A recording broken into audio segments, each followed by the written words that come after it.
Let me throw out a quick example there. We're working with an NC State spin-out, Ligomar, which is developing peptides which will reduce the cost associated with producing therapeutic monoclonal antibodies on a very large industrial scale. That really doesn't have a lot of basic science knowledge for the sake of knowledge sort of sense driving it. I mean, it came from there to an extent, but it's very application focused and had a lot of momentum in that direction by the time we ever knew about the opportunity, given the personality of the inventor and the folks in his lab. Very applications driven, someone actually who runs fermentation and biomanufacturing pilot facility on NC State's campus. So he gets that. He talks to the companies that do that on a massive scale. He knows where their heartburn is. This is a solution or a series of solutions to a very specific commercial need that will ultimately reduce the cost of antibodies for diseases like Crohn's and so forth. Not everybody comes to the table with that commercial awareness, of course. Yeah, sure. When you got that poll, Linda, you said some universities may be out shopping. Who are they shopping at to? What's the competition for you guys in pulling these jobs in North Carolina? Right. So competition's a tricky word for us because, again, the technology is owned by the university. It's theirs to license and profit from, whatever that means in a particular case, as they see fit. We're not trying to undo any of that. If they say that we believe this should be commercialized as a startup company and we could use your help, then we simply just want to make sure that the technology, although not yet licensed to this startup, at least has a 6-month or 8-month or whatever kind of earmarking for the startup, to where if things go reasonably well, it's likely that a deal will be done there, and we don't get halfway through the startup process and getting a lot of momentum there, only to find that they've licensed it to Roche or to IBM or to Nortel, or using non-biotech examples. But that's kind of the nature of that.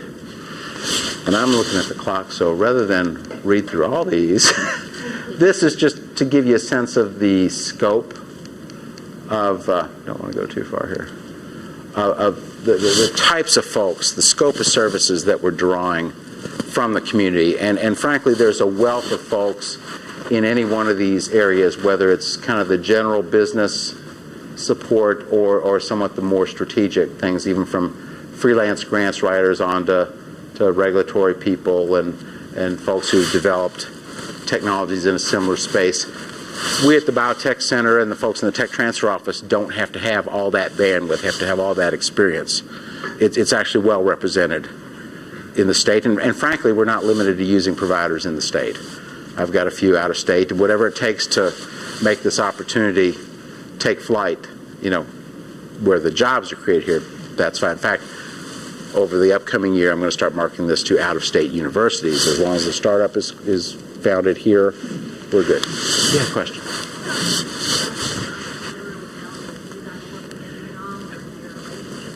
Exhaustively. So is everybody familiar with CED, the Council for Entrepreneurial Development? Obviously huge on the networking, on the programming, on the facilitation of introductions between opportunities and investors and entrepreneurs and management and all that sort of thing. We partner quite a bit with them. They are a supporter, actually, of the BATON program. More behind the scenes than direct. They don't really kind of fall into any of these categories exactly, other than maybe the business mentoring. But we have kind of a sister program to this, basically an industry postdoc program, where they are much more aligned with the education of these trainees as they're moving from academic scientific careers into industry, and that being a 2-year program that helps ease that cushion that transition a bit. And certainly on our Biotech Forum series, a lot of the networking things we do, so forth, they are front and center, a partner with us on those things. Okay, important point. And again, all with an eye towards how does this apply in any other realm other than life sciences? An important point is, well, how do these different service providers and entrepreneurs, whom I'll call the stakeholders, how do they get involved? Under what terms? Who decides which one to use? Who decides under what terms they're going to work with the startup? The answer is not the BioTech Center. Okay, we are not going, of the dozen patent lawyers that somebody could work with, we're not going to insist that somebody use one specific one. We're going to provide them a short list. I mean, across those different services, we'll do the Chinese menu, right? We're going to choose one from column A, one from column B, so on and so forth. We're not going to insist on or make that selection for them, nor are we going to negotiate under what terms somebody works with them. The expectation, though, for any of the service providers or entrepreneurs in the program is that they're contributing something up front to this by way of in-kind sort of services. That might be pro bono work, off the clock. So the meter's not running. Can you spend a few hours? Can you just hear somebody's story out? Take them to lunch. I'll pay for the lunch. Can you just hear and react to the story, to something more extended? Maybe it's discounted from their normal rates. Maybe it's work done at cost.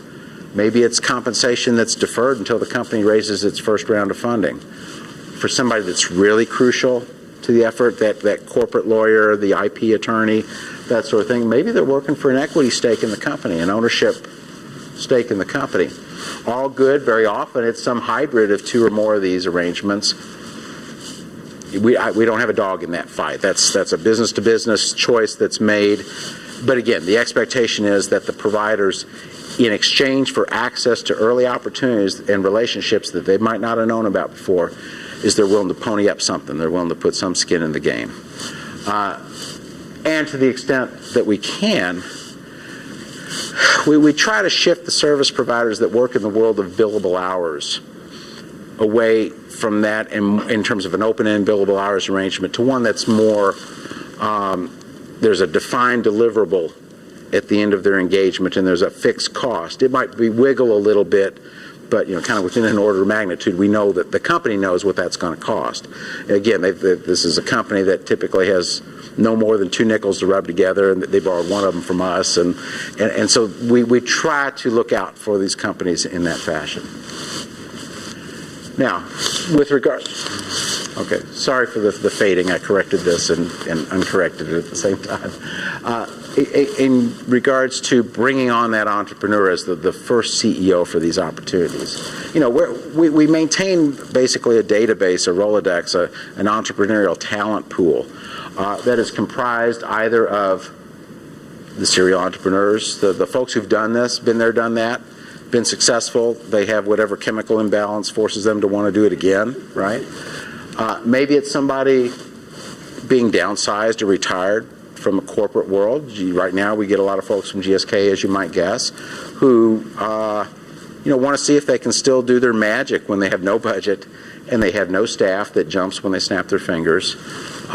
Again, a chemical imbalance thing, I'm pretty sure, but we'll draw these folks who feel the need, who want to challenge themselves to see if they can build something from scratch. And that's what we're looking for. We're looking for builders.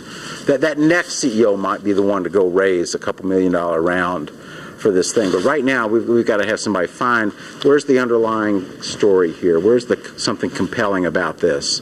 And how to kind of shift the players around and align things, in a particular direction.